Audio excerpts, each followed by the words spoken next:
Halo teman Redista, kali ini gue mau bahas keyboard pertama Rexus yang berukuran 60% dan ini harganya buat gue kaget. Nah, pasti penasaran kan? Let's go!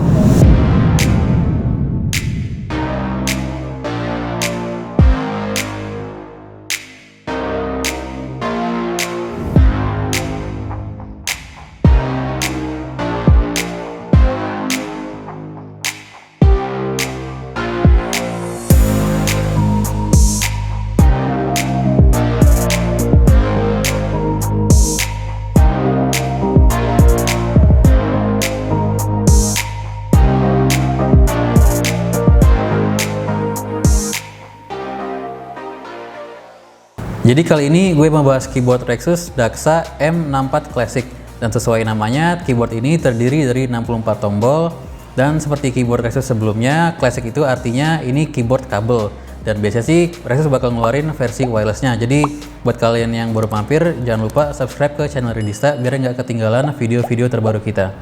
Oke, seperti biasa gue mau bahas dusnya dulu, dan ini model ada dus di dalam dus. Dan untuk dus luarnya ini cukup simple ya, paling di belakangnya cuma ada keterangan warna switchnya. Dan untuk dus dalamnya ini juga cukup simple, hampir nggak ada keterangan apa-apa, paling di belakangnya ada spesifikasi dan warna switchnya lagi. Keyboard ini juga tersedia dalam dua warna, yaitu hitam dan putih. Untuk isi paketnya ini kita disambut dengan kata-kata ini. Kita juga dapat panduan dalam bahasa Inggris dan dalam bahasa Indonesia. Kita juga dapat kartu garansi karena semua produk Rexus bergaransi resmi 1 tahun. Kita dapat beberapa keycaps. Ini ada yang untuk ganti tombol Windows-nya buat kalian yang pakai Mac, dan ada beberapa keycaps buat ganti tombol yang merah buat kalian yang ingin tampilan keyboardnya lebih rapi. Kita juga dapat combo puller, jadi satu ujungnya ini buat nyopot keycaps dan satu ujungnya lagi untuk nyopot switchnya. Dan ini kita juga dapat 4 switch tambahan buat kalau misalkan nanti suatu saat ada switch yang bermasalah, kalian bisa langsung ganti. Dan terakhir kita dapat kabel USB Type-C ke USB biasa. Ini bahannya braided, ujungnya gold plated, dan ini panjangnya 1,8 meter.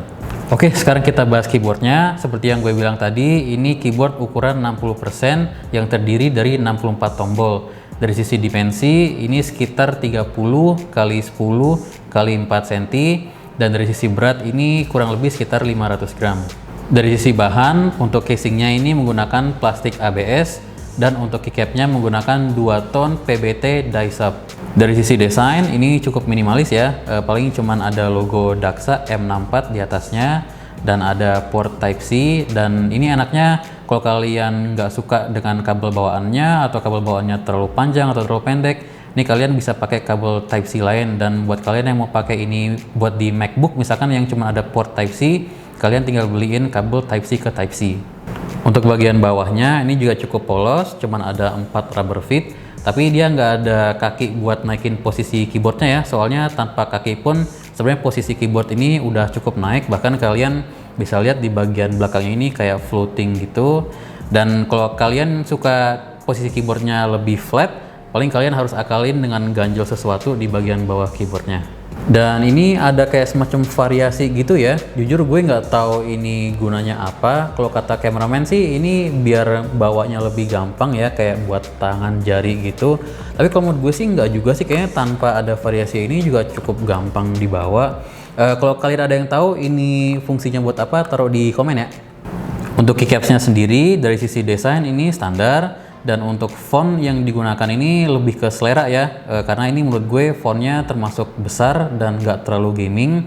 Kalau gue sendiri sih gue suka, tapi gue juga kebayang ada orang yang nggak suka karena ukurannya terlalu besar atau karena fontnya kurang gaming. Untuk bagian tombol escape-nya ini ada logo Daxa, dan kalau kalian perhatiin ini nggak ada tombol F1 sampai F12. Jadi sebenarnya ini ada tapi nggak ada keterangan di keycaps-nya. Jadi kalau kalian mau akses tombol F1 sampai F12 itu kalian kombinasikan tombol Fn dengan tombol deretan angka. Keyboard ini juga ada tombol-tombol multimedia tapi nggak ada keterangan di keycaps-nya. Contohnya kalau kita mau atur volume, kita tahan Fn dengan tombol R, T, atau Y. Atau untuk aktifkan print screen, kita tahan Fn dengan tombol P. Dan untuk lengkapnya kalian bisa lihat di kertas panduan.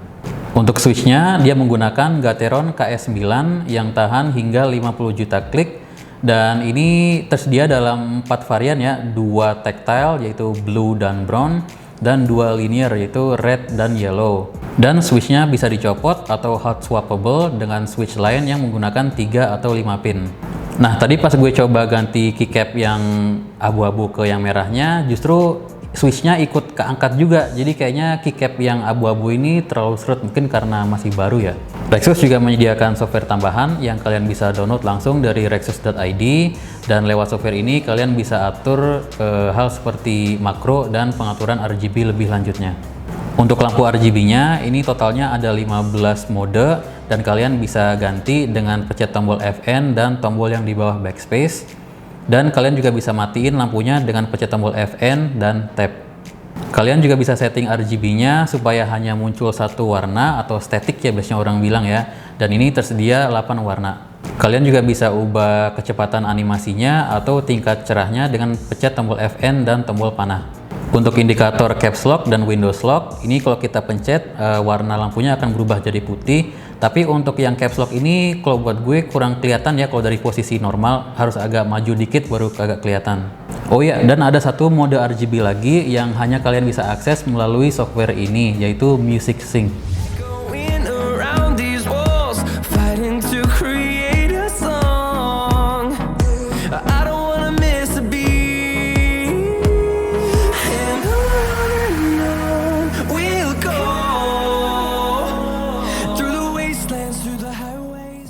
Keyboard ini juga ada onboard memorinya, jadi kalau misalkan kita matiin komputernya terus kita nyalain lagi, dia bakal nyimpen mode lampu terakhir yang kita pakai. Dan kalau kalian merasa keyboardnya ada masalah, kalian bisa coba reset keyboardnya dengan tahan tombol Fn dan spasi sekitar 5 detik.